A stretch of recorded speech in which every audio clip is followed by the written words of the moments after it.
नमस्कार, द नगरी न्यूज की खास पेशकश चुनावी नगरी में आपका स्वागत है। पिछले एपिसोड में हमने बात की थी खींवसर के समीकरणों की। खींवसर में किस तरीके से बीजेपी और कांग्रेस को टक्कर देने के लिए हनुमान बेनीवाल की पत्नी कनिका बेनीवाल मैदान में उतरी हुई हैं। तो अब इस कड़ी में हम बात करेंगे उस सीट की जो सीट सबसे टफेस्ट सीट में से एक मानी जा रही है, वो है देवली उनियारा की।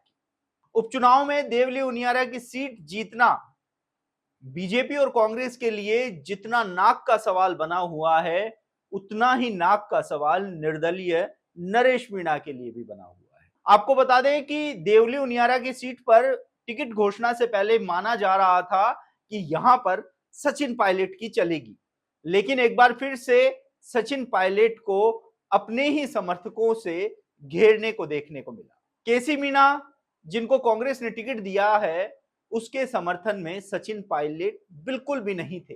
लेकिन सचिन पायलट की जो नसीहत थी, जो उनका पक्ष था, उसको नजरअंदाज करते हुए कांग्रेस ने केसी मीणा को टिकट दिया। केसी मीणा हालांकि देवली उनियारा पर इतने कोई जमे हुए प्रत्याशी के रूप में नहीं माने जाते हैं कि उनको जनता एक पक्ष में होकर वोट दे।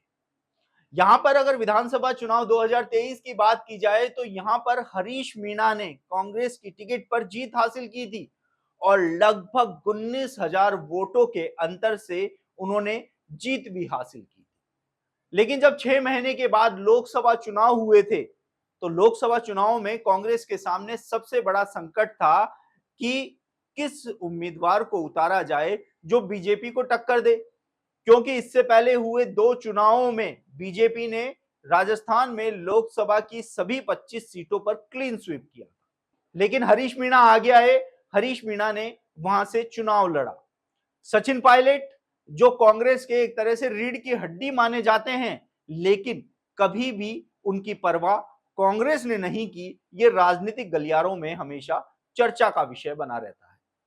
लेकिन लोकसभा चुनाव में सचिन पायलट ने पूरी जी जान एक करते हुए हरीश मीणा को जीत तो दिला दी, लेकिन ये जीत काफी नहीं थी, क्योंकि महज 2338 वोटों के अंतर से हरीश मीणा ने जीत हासिल करके लोकसभा की सीढ़ी पर कदम रखा था। अब हरीश मीणा के सांसद बनने के बाद ये सीट खाली हुई, तो यहां पर किसको उम्मीदवार बनाया जाए, ये सबसे बड़ा सवाल था।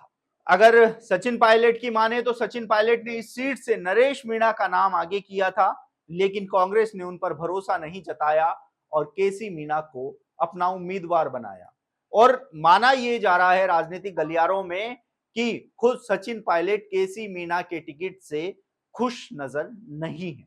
इसके साथ ही हरीश मीणा की लोकप्रियता भी लगातार कम होती जा रही है। पिछले दिनों जब हरीश मीणा, अगर बात की जाए, हरीश मीणा के जो भाई हैं नमो नारायण मीणा, उनसे मिलने नरेश मीणा पहुंचे थे, तो एक वीडियो काफी वायरल हुआ था जिसमें नमो नारायण मीणा ये कह रहे हैं कि उनके भाई ने ही उनकी राजनीतिक हत्या कर दी है, उनको टिकट नहीं दिलाया है, वो जीत हासिल कर लेते। हालांकि उन वीडियो वायरल होने के बाद हरीश मीणा पर यह भी आरोप लगे थे कि उन्होंने देवली उनियारा की सीट को बेचा है। नरेश मीणा ने ये सीधे आरोप लगाए थे, लेकिन इस बार नरेश मीणा वो काफी मजबूत नजर आ रहे हैं। तो वहीं भाजपा की राजनीतिक चतुराई की अगर बात की जाए तो यहां से भाजपा ने राजेंद्र गुर्जर को उम्मीदवार बनाया है। यानी कि नरेश मीणा और कांग्रेस की लड़ाई में राजेंद्र गुर्जर को कहीं ना कहीं फायदा हो सकता है। ऐसे में देवली उनियारा के जो चुनाव हैं वह बिल्कुल खींवसर की तरह ही काफी रोमांचक बने हुए हैं, क्योंकि कांग्रेस में सचिन पायलट की अनदेखी करते हुए केसी मीणा को टिकट दिया, तो वहीं नरेश मीणा बागी होकर वहां से चुनाव लड़ रहे हैं, जिनको हनुमान बेनीवाल का समर्थन मिल चुका है। तो वहीं रविंद्र सिंह भाटी भी नरेश मीणा को इनडायरेक्ट रूप से अपना समर्थन दे चुके हैं। ऐसे में देवली उनियारा की सीट काफी रोमांचक बन चुकी है, क्योंकि वहां पर कांग्रेस के केसी मीणा, बीजेपी के राजेंद्र गुर्जर और निर्दलीय नरेश मीणा के बीच में सीधी टक्कर है। इसलिए इस उपचुनाव में देवली उनियारा को सीट को भी सबसे हॉट सीट माना जा रहा है। जहां पर दोनों ही प्रमुख पार्टियों के सामने सबसे बड़ी चुनौती होंगे नरेश मीणा। अगली कड़ी में उपचुनाव होने जा रहे हैं और उसी की किसी सीट पर हम बात करेंगे। तब तक के लिए नमस्कार। आप देखते रहिए द नगरी न्यूज।